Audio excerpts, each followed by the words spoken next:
All right, what's up guys? Today I'm gonna teach you how to do one of my absolute favorite tricks out of all the tricks that I know, and that's the tail whip.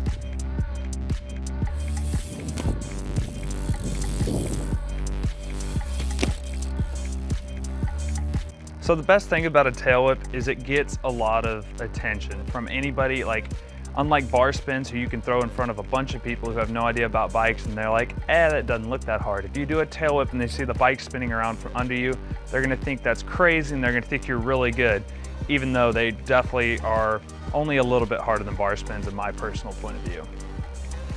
So the first thing to knowing how to do a tail whip correctly is figuring out which way you want to kick it. And the easiest way by far is kicking with your back foot. That's considered a normal tail whip. So since I'm right foot forward, I would kick with my left and pull the bars to the left side of my body.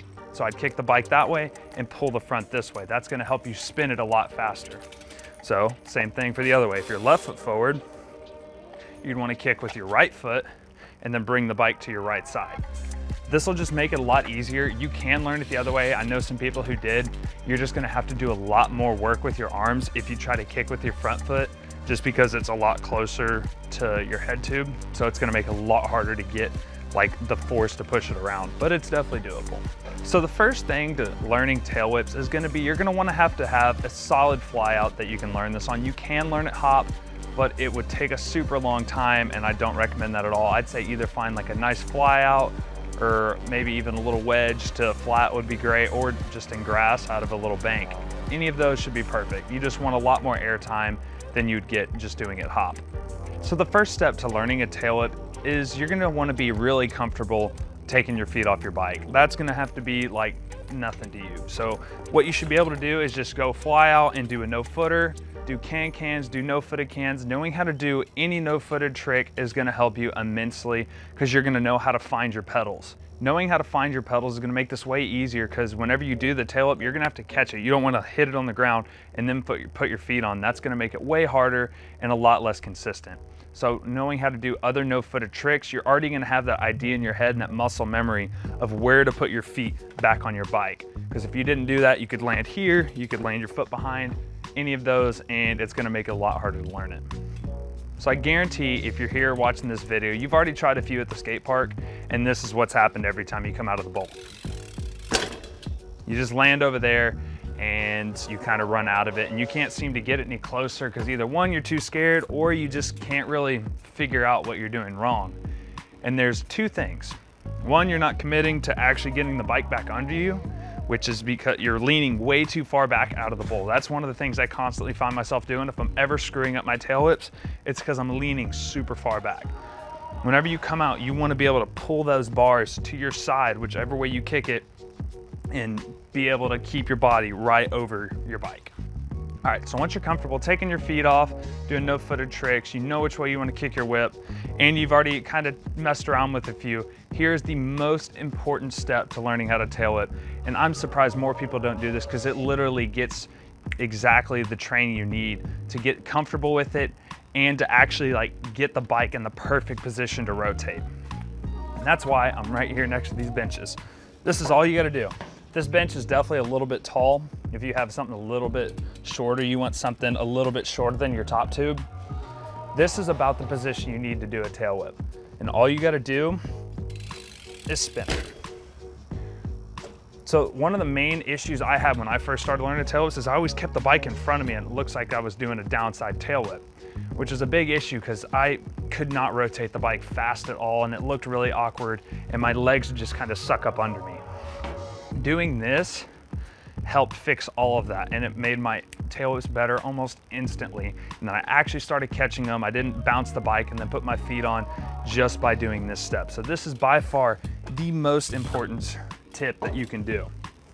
And just every time before you go throw a tail whip, just start doing this.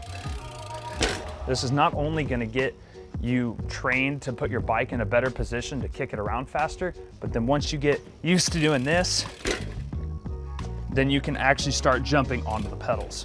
So once you get a good one,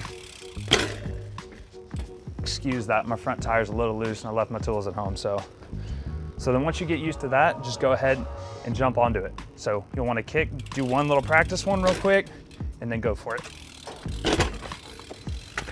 And then just keep practicing that over and over until you can catch every single time.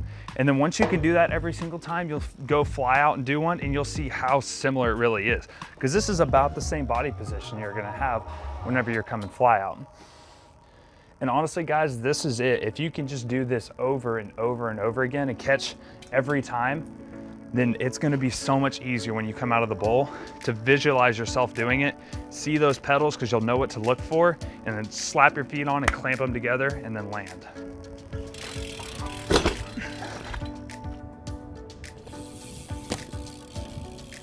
So if you're scared to do that and you don't want to go ahead and commit for it yet, another thing you can do is just try to get one foot on. So just try to get that tail whip around and then land one foot on and then put the other down. The main thing that you want to accomplish through this is just getting your body to land over the bike and not next to it. And then just slowly, once you get comfortable putting that one foot on, put both on, and then start catching it before it hits the ground, and then go try it fly out. So whenever you're starting to learn this, a lot of people make a big deal about landing on your cranks instead of your pedals. I wouldn't worry about that. Once you get your whips dialed, then you can start worrying about landing pedals every single time. But landing cranks makes it 10 times easier because you actually have a surface to catch.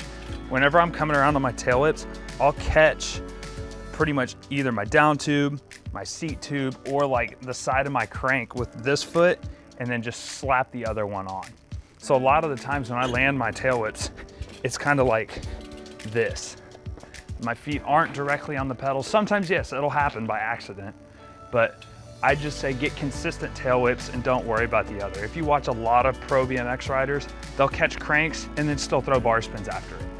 It's all about just getting your feet back on there and clamping them together so your bike doesn't get away from you. So just a couple last few tips before I wrap this up. Is the main, if you're having an issue with your bike not spinning around fast enough, take a video of yourself and see where your bars are moving. Because if you're trying to do a tail whip and your bars are sitting right in front of you the whole time like this, that's gonna be a big issue on why you're not getting enough speed. You wanna be able to pull it to your side. This grip should probably be right here at about your hip. So if you watch me right there, you see that my grip is like right here when I'm spinning it, and that gives you that extra force to get the bike around faster.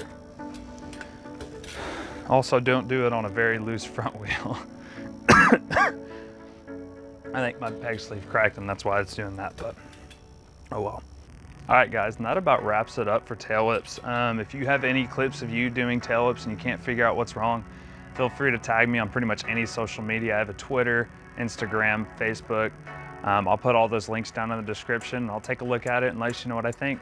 But other than that, guys, go take a look at some of those other videos. I just put out a cool one last week of a bridge that we made for like a mountain bike trail at the dirt jumps here. And it's a ton of fun. Go take a look at it. Other than that, guys, thanks for watching. Have fun on tail whips.